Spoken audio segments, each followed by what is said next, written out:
tahun ke depan, 3 tahun ke depan, hidupmu pasti berbeda. Oleh karena apa? Oleh karena apa? Firman yang kau tangkap, firman yang kau percayai itu akan mengubah hidupmu. Karena firman itu adalah Allah sendiri. Hari ini Tuhan bertanya kepadamu, apakah engkau bahagia? Tanyain teman-teman, apa kamu bahagia? Kamu bahagia di sini? Bahagia dari Hong Kong. Orang aku di sini kok ditanyain bahagia, jelas aku tidak bahagia. Betul kan? Gimana aku mau bahagia? Aku masih 7 tahun di sini. Gimana ceritanya aku bahagia? Tapi Yesus hari ini menawarkan kepadamu kebahagiaan. Saya ulang ya, nggak ada yang amin. Nah itu dong biar saya happy ya. Hari ini Tuhan menawarkan kepadamu sebuah kebahagiaan yang berbeda dengan kebahagiaan yang ditawarkan oleh kalian semua kejebak dengan kebahagiaan dunia. Betul nggak? Iblis itu sukanya ngasih kebahagiaan di depan. Betul nggak? Bisnis narkoba, duitnya cepat, tapi gue dijeblos di penjara, gitu loh. Suap, enak duitnya cepat banyak, tapi kamu dijebloskan ke penjara. Iblis selalu memberikan kepadamu kebahagiaan di depan, tapi ujungnya kamu dijeblos. Yesus berbeda, dengerin. Yesus berbeda. Ketika dia memberikan kebahagiaan, harus ada sesuatu yang dikerjakan. Kita mau belajar ya hari ini ya. Apa yang diberikan Tuhan, kebahagiaan macam apa sih yang diberikan oleh Tuhan? Matius 5 ayat 1 sampai 12. Yang punya buku catatan dicatat. Saya percaya kalau hari ini kamu nangkap firman ini, 3 tahun ke depan, 4 tahun ke depan kamu akan berbeda. Ya, engkau nggak akan nuntut istrimu, engkau nggak akan nuntut kepala penjara di tempat ini untuk membuat kamu bahagia, karena engkau sudah ketemu kebahagiaan itu di tempat ini. Ya. Matius 5 ayat 1 sampai 12 bisa ditambahkan apa enggak? Bisa ya? Ya. Ya, baca bersama-sama 2, 3.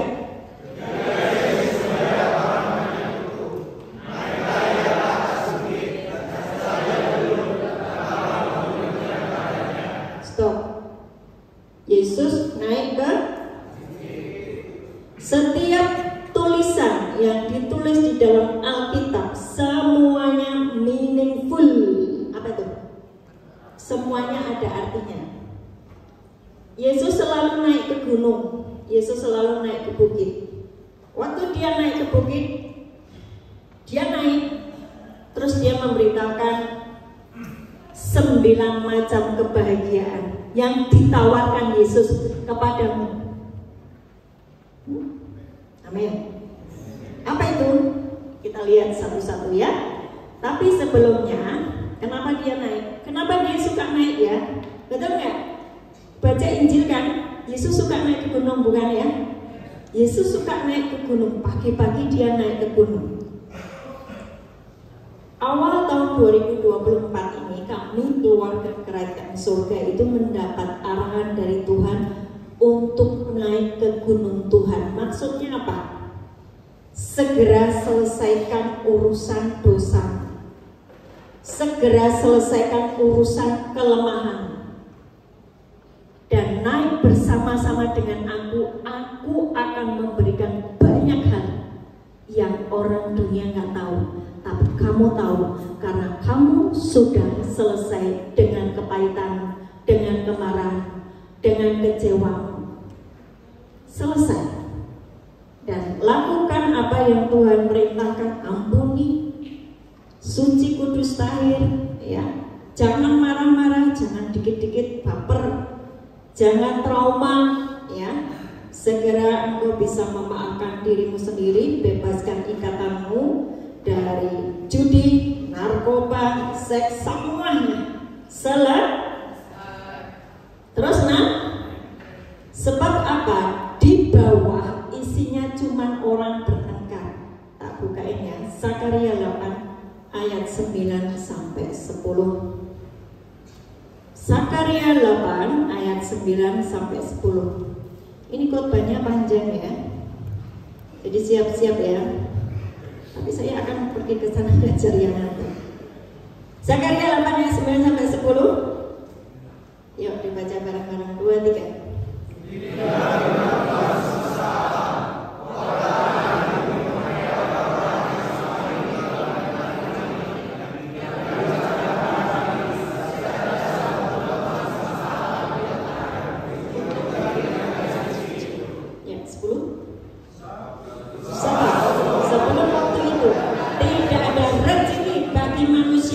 Juga tidak ada bagi binatang, dan karena musuh tidak ada keamanan bagi orang yang keluar dan bagi orang-orang yang masuk. Lagi pula aku membuat manusia semua bertekad. Kalau engkau baca dari ayat pertama, Tuhan bicara tentang Gunung Sion. Naik ke Gunung Sion. Aduh, jangan ada yang ngantuk ya. Jangan ada yang ngantuk ya. Ya. Benar ya, jadi Tuhan itu di Zakaria 8 nanti dipelajari ya. Oh iya benar, ini ada namanya Gunung Sion. Terus kemudian di bawah itu ternyata tidak ada rezeki. Dan apa? Manusia isinya bertengkar. Betul apa betul? Orang tidak di dalam Tuhan isinya apa? Bertengkar. Nyari rezeki susah nggak? Susah kan? Karena mereka tidak ketemu Tuhan. Oke. Ya, itulah kenapa Tuhan menyuruh kita untuk naik. Ya, setiap tulisan di dalam Alkitab itu meaningful.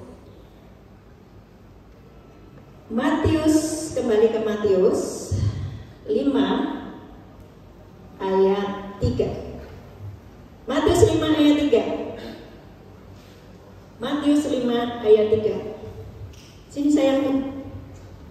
Matius 5 ayat 3. Bisa dibukain? Matius 5 ayat 3. Sudah? Ya, baca bersama-sama. Berbahagialah orang yang miskin di hadapan Allah, karena merekalah yang mempunyai kerajaan surga. Miskin di hadapan Allah artinya tanpa Tuhan saya tidak bisa melakukan apa-apa. Saya hanya membutuhkan Dia.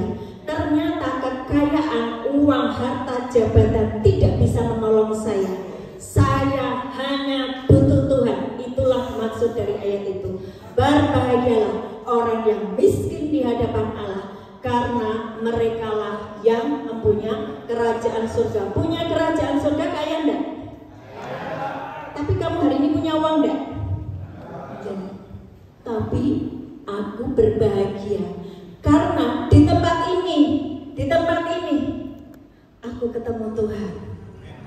Ternyata tanpa Tuhan aku tidak sanggup mengerjakan apa-apa. Betul enggak? Kamu pemilik kerajaan surga. Lemes banget, amin. Ternyata kamu pemilik kerajaan surga. Ternyata kamu pemilik kerajaan surga. Kamu sudah tidak mengandalkan kekayaanmu. Engkau sudah tidak mengandalkan kemampuanmu sendiri. Engkau tidak mengandalkan jabatanmu. Ternyata kekayaanku hanya di dalam Yesus. Satu dulu. Kamu rasa bahagia enggak?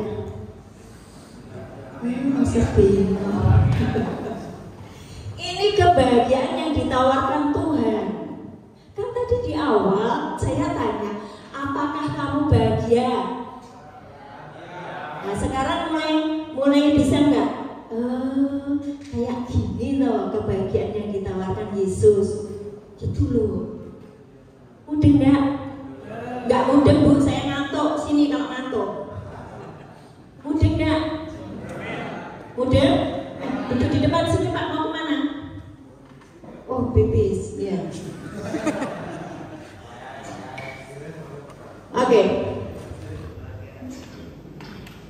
Ayat yang ketiga dulu. Sekarang saya tanya, kamu bahagia? Bahagia Bu, ternyata saya di sini ketemu Tuhan dan saya ternyata pemilik kerajaan surga. Amin. Karena kau tidak lagi bergantung pada uangmu, jabatanmu, kekayaan. Aku hanya bergantung pada Tuhan. Tanpa Tuhan, aku bukan siapa-siapa. Ayat 4.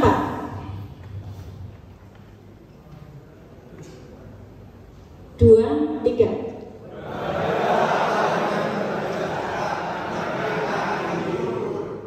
Berbahagialah orang yang berduka cita karena mereka akan dihibur dari Hongkong.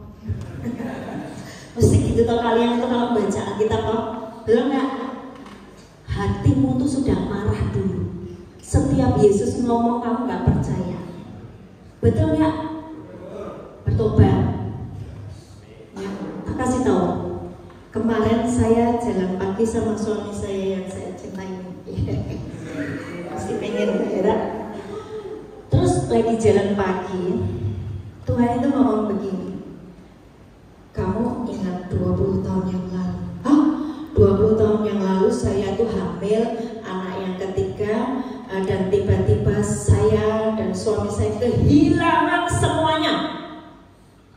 Jabatan suami saya dipangkas, mobil semua yang dari kantor dipangkas karena kami difitnah. Saya membaca ayat itu, Yesaya 61. Coba dibaca. Waktu itu siang-siang suami saya pulang dengan wajah yang kusut dan berkata, ada kabar buruk apa? Begini. Terima kasih Tuhan. Cuman itu ucapan saya, tapi Tuhan kasih ayat ini dan saya masih ingat sekali ayat ini. 20 tahun yang lalu. Yuk kita dibuka dulu. Ayo dibuka. Iya. Yesaya 61. Ayat berapa Bu? Ayat berapa? Ayat 1 dan 2. Kelihatan nggak? Ya, yuk kita baca bersama-sama. Roh Tuhan Allah ada padaku, oleh karena Tuhan telah mengurapi aku. Ia telah mengutus aku untuk menyampaikan kabar baik kepada orang-orang yang sengsara dan merawat orang-orang yang lembut hati, untuk memberitakan pembebasan kepada orang-orang tawanan dan kepada orang-orang yang terkurung kelepasan dari penjara. Waktu itu 20 tahun yang lalu, saya adalah orang yang sengsara. Saya adalah orang yang remuk hati. Saya adalah orang yang ditawan dan saya terkurung di dalam penjara. Ibu masuk penjara, suaminya masuk penjara? Tidak. Tetapi jabatannya dari yang sudah wakil dipangkas jadi staf. Padahal sebentar lagi dia naik jadi pimpinan. Dan semuanya diambil. Masalahnya apa? Rasa malu. Betul nggak?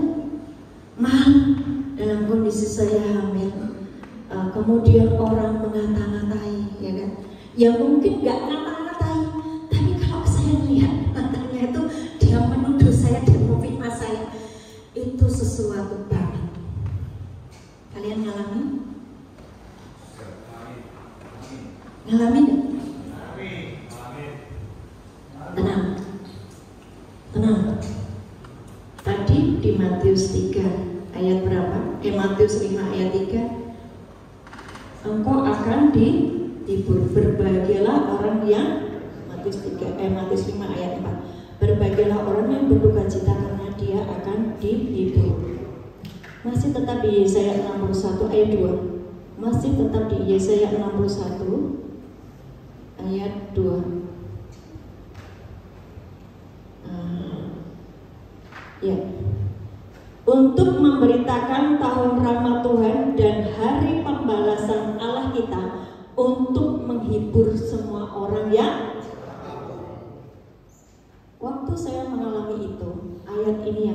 yang muncul di dalam saya. Dan Tuhan berkata, aku akan menghibur semua orang yang berkabung. Terus lanjut, masih di 61 ya. Kita belajar banyak hari ini, jadi sabar ya. Ayat 7. Nanti dibaca sendiri ya. Yesaya 61 ini keren sekali. Kalau engkau mempercayainya, engkau akan mengalami banyak janji-janji Tuhan di Yesaya 61 ini. Walaupun hari ini engkau sedang berduka cita, tapi Yesus berkata, engkau berduka cita, tapi aku akan memberikan kepadamu kebahagiaan. Aku akan menghiburmu. Lanjut ya ayat 7. Sebagai ganti bahwa, ayo dibaca bareng-bareng. Sebagai ganti bahwa kamu mendapat malu 2 kali lipat, dan sebagai ganti modal dan ludah yang menjadi bagianmu, kamu akan mendapat warisan 2 kali lipat di negerimu, dan sukacita abadi akan menjadi kepunyaanmu. Ada pembalikan keadaan 2 kali lipat. Dan ada apa? Sukacita abadi menjadi milikmu. Apakah hari ini saya mendapatkannya? Saya mendapatkannya itu. Karena ayat itu saya alami di sini, saya tangkap di sini, saya pegang janji Tuhan bahwa suatu hari, someday, suatu hari engkau akan memulihkan keadaanku, dan aku akan mendapatkan warisan 2 kali lipat, dan aku akan mendapatkan sukacita abadi. Dan itu yang Yesus janjikan. Tapi engkau 20 tahun yang akan datang tidak akan mengalami apa-apa kalau kau tidak dapat janji Tuhan. Bagaimana aku dapat janji Tuhan? Loh, lihat, hari ini kamu dapat. Pegang itu, ucapkan itu, hafalkan itu, deklarasikan itu di hadapan ruang taht. Di kamarmu sendirian, ucapkan ayat itu. Sekarang aku lagi memang berduka cita Tuhan, tapi engkau akan menghibur aku, dan engkau janji akan memberikan kepadaku 2 kali lipat pembalikan keadaan. Ayat 9, masih di Yesaya 61. Oke, baca bersama-sama. 2, 3.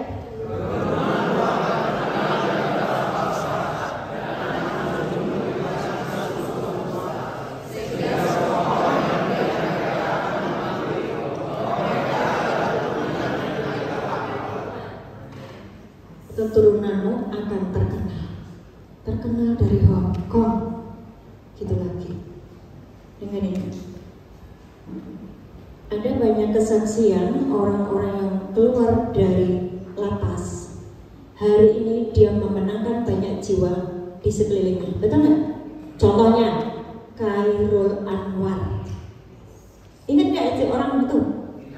Ya, dia kan masuk terus di penjara. Tapi sekarang dia memenangkan banyak orang-orang. Menjadi terkenal nggak? Terkenal, tapi terkenal dengan kebaikannya. Terkenal menjadi seorang yang hamba Tuhan, keturunan yang diberkati Tuhan. Kalian semuanya akan mengerjakan itu. Saya dan suami diproses itu sekitar 7 tahun. Artinya suami saya tetap ada di BUMN, di tempat yang bekerja lama. 7 tahun diinjek-injek jadi staf. Dari yang sudah mulai pimpinan jadi staf. 7 tahun. Kami tidak pernah mengeluh, kami bersyukur, ucapkan janji. Saya kejar Tuhan terus, saya ingatkan Tuhan terus akan janji. Dan hari ini benar, Yesaya 61 ini terjadi di dalam kehidupan saya.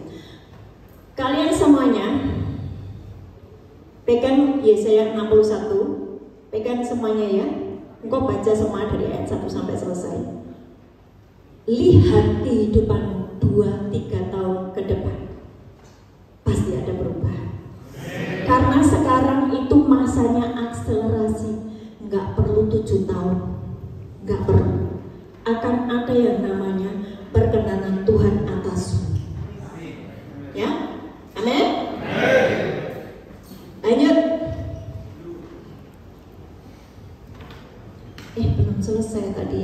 10. Yesaya 61 ayat 10. Baca bareng-bareng 2, 3.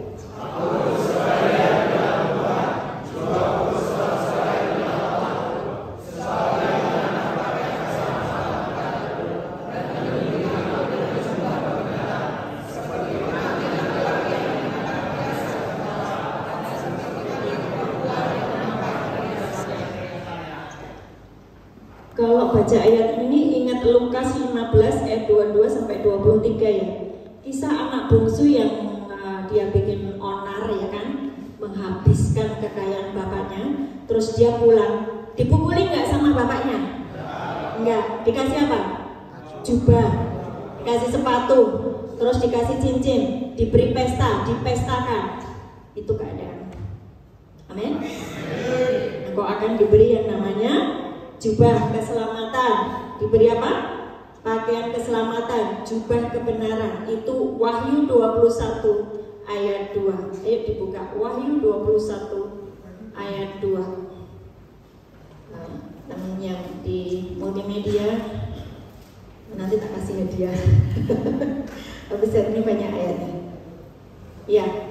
Dan aku melihat kota yang kudus, Yerusalem baru, turun dari surga dari Allah, yang berhias bagaikan pengantin perempuan yang berdandan untuk suaminya.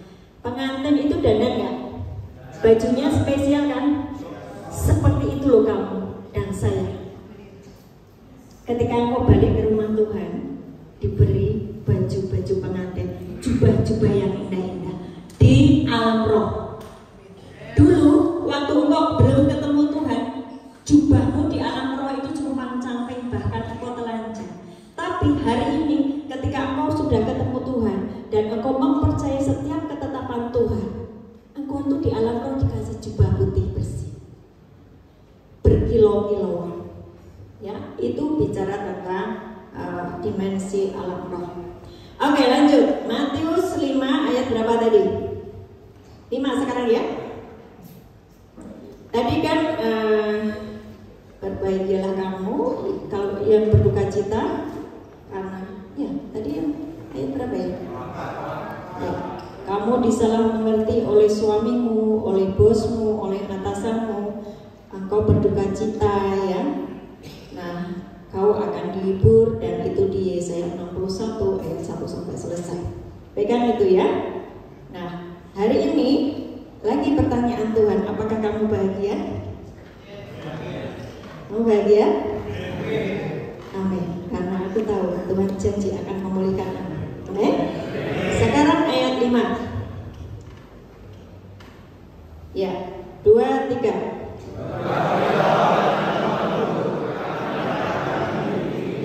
Ya, lemah lembut itu artinya tidak tegar tengkuk kepala batu, mudah diajar, mudah dinasihati. Dan orang-orang yang lemah lembut itu mereka akan mewarisi negeri dan bergembira karena kesejahteraan yang berlimpah-limpah. Berbahagialah orang yang lemah lembut karena ia akan memiliki bumi. Kaya enggak? Memiliki bumi kaya enggak? Kaya tapi versi Tuhan ya. Mazmur 37 ayat 11. Kalau kamu sudah bisa nangkap kekayaan yang versi Tuhan, secara jasmani engkau pun kaya. Jadi tidak ada kekayaan yang hilang ya. Mazmur 37 ayat 11. 37:11. 2, 3. Tetapi orang-orang yang rendah hati akan mewarisi negeri dan bergembira karena kesejahteraan yang berlimpah-limpah. Gini loh, orang itu kalau gampang diajari, orang itu kalau gampang dinasehati, ya, dia itu sebetulnya pemilik bumi, diberi kesejahteraan yang berlimpah-limpah. Diberi apa? Kesejahteraan yang berlimpah-limpah dan hatinya selalu bergembira. Oke? Nah, sekarang masalahnya, pertanyaannya, kamu gampang diajari enggak? Susah bu? Saya ngeyalan bertobat kalau kamu pengen kaya, ya kan? Kesejahteraan yang berlimpah-limpah. Kesejahteraan itu apa sih? Kekayaan. Semua yang Lanjut. Matius 5 ayat 6. Ya, 2, 3.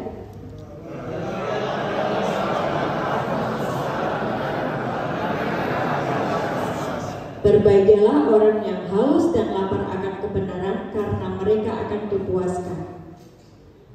Buka di Yesaya 55 ayat 1-2. Orang itu ya, nek baca kayak gini nih, dia bilang ini, apa sih haus dan lapar? Haus dan lapar akan kebenaran, mereka akan dipuaskan. Apa sih maksudnya gini loh? Kau ingat cerita tentang Lazarus yang miskin dan orang kaya, ya kan? Masih ingat nggak?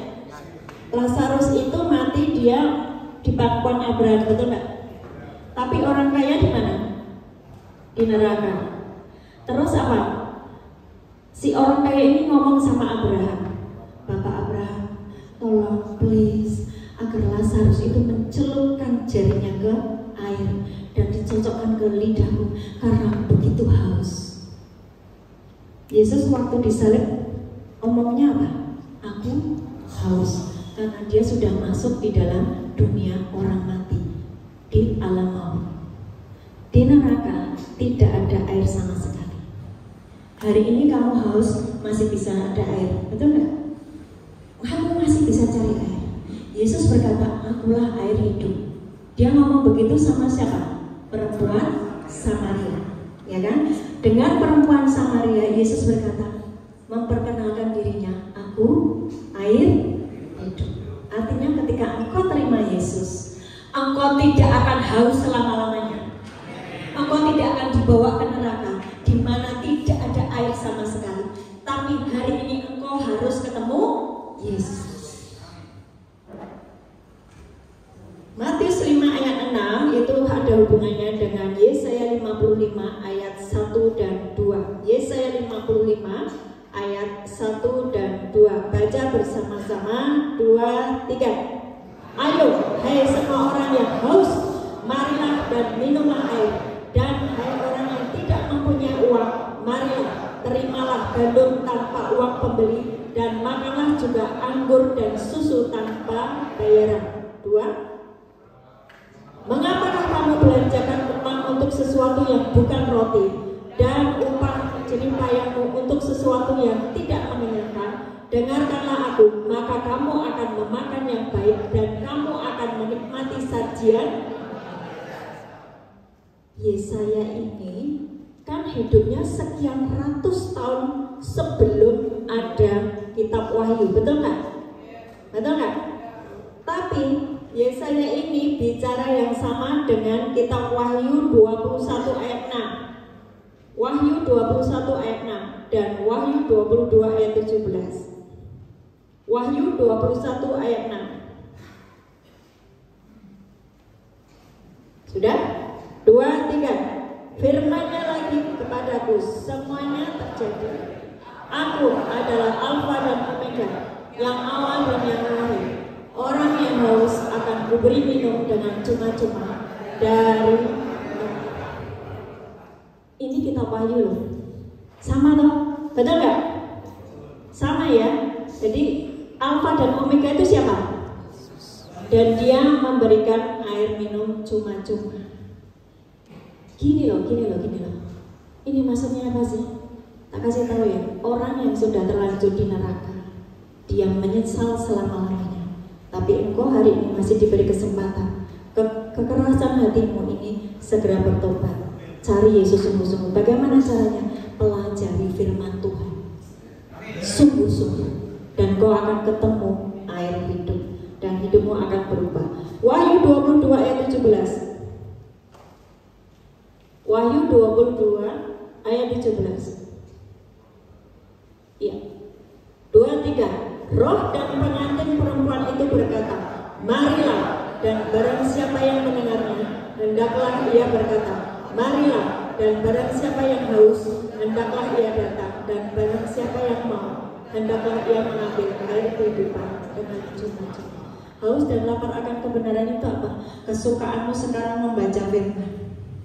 Kesukaanmu bukan membaca yang lainnya, tapi tetapi kesukaanmu adalah membaca firman. Artinya kau mulai menemukan air kehidupan dan engkau tidak akan haus selama-lamanya. Itulah orang-orang yang berbahagia. Kan tadi pertanyaannya apakah kamu bahagia? Ya toh? Nah sekarang ketika engkau sudah belajar firman, makin bahagia nggak? Ya, lanjut. Masih kuat? Beneran? Yuk, Matius 5 ayat 7. Matius 5 ayat 7. 2, 3. Berbahagialah orang yang murah hatinya, karena mereka akan beroleh kemurahan. Banyak orang itu berkata, aku saja tidak punya uang kok aku disuruh murah hati. Salah cara berpikirnya. Dia pikir bahwa kemurahan hati itu hanya diukur dengan uang. Padahal ketika engkau memaafkan, engkau mengampuni semua orang yang menjebloskan engkau di dalam penjara, engkau mengampuni, engkau memberkati, tidak ada lagi konflik, tidak ada lagi marah, engkau disebut murah hati. Berbahagialah orang yang murah hatinya, karena mereka akan beroleh kemurahan. Yang ngantuk diceplek ya? Apa diceplek? Pokoknya gini. Karena dia akan kehilangan banyak hal yang hari ini Tuhan berikan. Hari ini kita makan kenyang, firman-Nya kenyang, dan habis ini kau makan juga kenyang. Ya, jadi engkau yang masih marah dengan keadaanmu, selesai ya. Berikanlah kemurahan hatimu. Engkau harus mengampuni. Engkau harus memberikan ya sudahlah Tuhan, aku mengampuni, kayak gitu. Itu namanya kamu murah hati, dan engkau juga akan diberi kemurahan. Matius 5 ayat 8. Ada yang ngantuk ya? Sama ngantuk. Matius 5 ayat 8.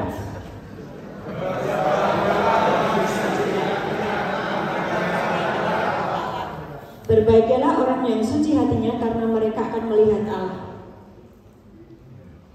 Kita kenal di Mazmur 24 ayat 3-4. Berbahagialah orang yang suci hatinya, karena ia akan melihat Allah. Mazmur 24 ayat 3-4 berkata apa? Siapakah yang boleh naik ke gunung Tuhan? Orang yang bersih tangannya dan murni hatinya. Engkau hafal ayat itu. Tapi ayat berikutnya, lihat, kamu pengen keadilan Tuhan toh? Engkau harus memiliki hati yang suci, tangan yang bersih. Lanjutnya itu di ayat 5. Mazmur 24 ayat 5. Nah, 2, 3.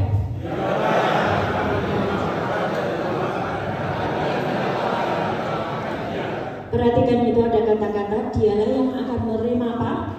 Berkat dan keadilan dari Allah. Kamu pengen diadili, maksudnya diberi keringanan keadilan oleh Tuhan? Pengen nggak? Pengen cepat keluar dari sini nggak? Pengen dapat mujizat nggak? Syaratnya 24 ayat 3-4 tadi. Coba dinaikkan ayat 3 dan 4. Ayat 3 dulu. Siapakah yang boleh naik ke gunung Tuhan? Siapakah yang boleh berdiri di tempatnya yang kudus? Ayat 4. Orang yang bersih tangannya, yang murni hatinya, yang tidak menyerahkan dirinya kepada penipuan, yang tidak bersumpah palsu. 5. Dialah orang yang menerima berkat.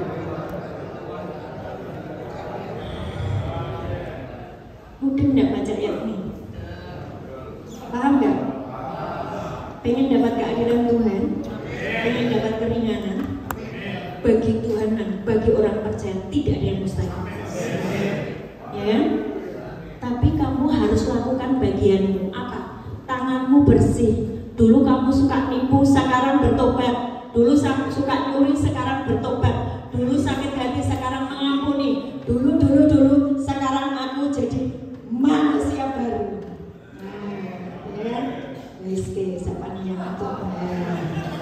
Ya, betul nggak? Yes, yes.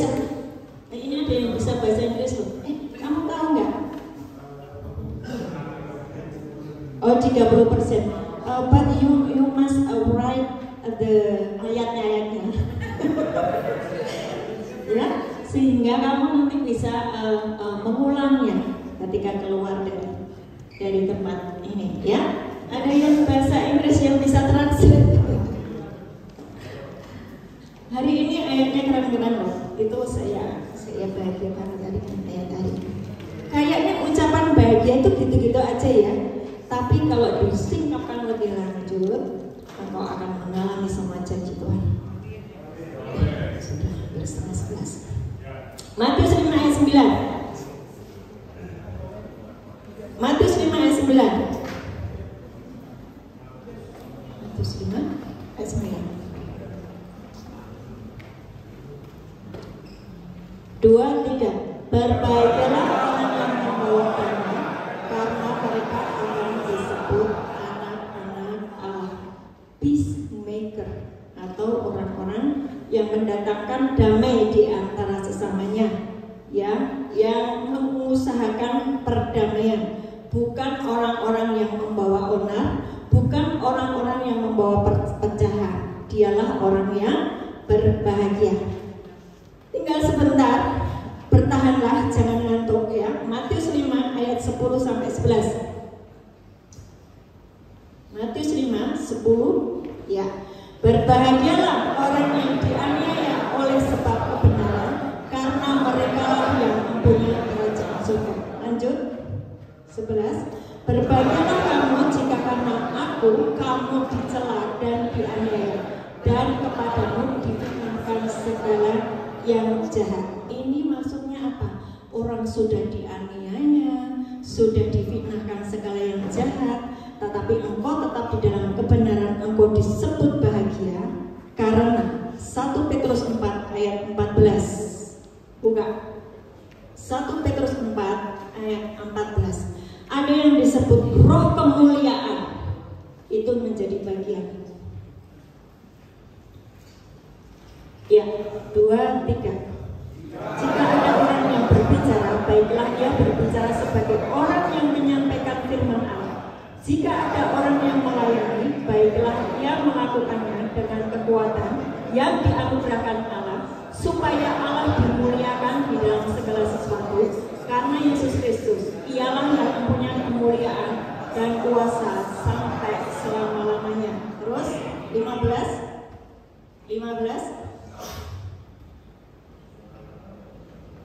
Coba ayatnya apa? Janganlah ada di antara kamu yang harus menderita sebagai pembunuh atau pencuri atau penjahat atau pengacau. Terus lanjut. Tetapi jika ia menderita sebagai orang Kristen, maka janganlah ia malu, melainkan hendaklah ia memuliakan Allah dalam nama Kristus itu. Lanjut. 17. Dan karena sekarang telah tiba saatnya penghakiman dimulai, dan pada rumah Allah sendiri yang harus pertama-tama dihakimi. Dan jika penghakiman itu dimulai pada kita, bagaimana kesudahannya dengan mereka yang tidak percaya pada janji Allah? Lanjutnya.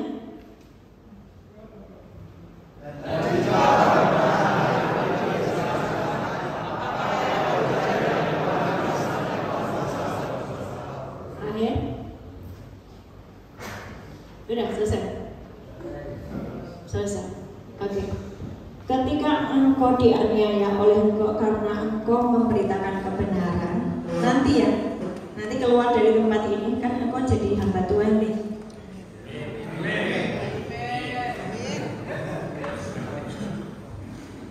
Keluar dari tempat ini kamu jadi hamba Tuhan. Yang masih ragu-ragu angkat tangan. Kalau engkau bukan hamba Tuhan, hambanya siapa? Setan. Masih hamba setan? Ketemu saya lagi di tempat ini. Saya kasih PR ya, Roma 6 dibaca sungguh-sungguh. Roma 6 itu diberitahu begini.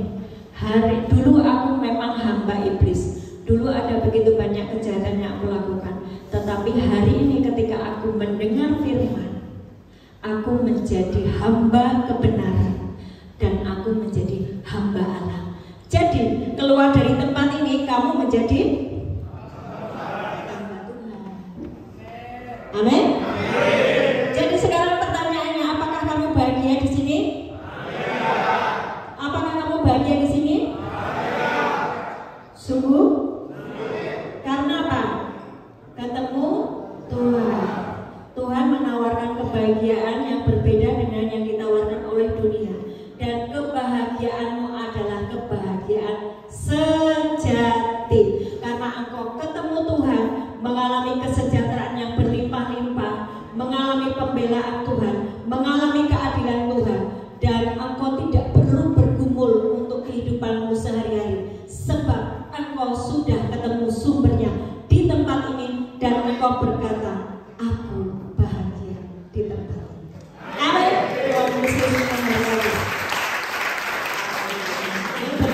Langit berdiri. Teman-teman silakan memencar kalian, layani teman-temanmu di sini. Ada yang dulu pernah terikat dengan kuasa gelap, engkau pakai kekuatan dari iblis supaya ketika ditembak nggak mati, kan gitu lah ya. Engkau pernah berdukun, engkau pernah keperamal. Ayo teman-teman yang dari KKS.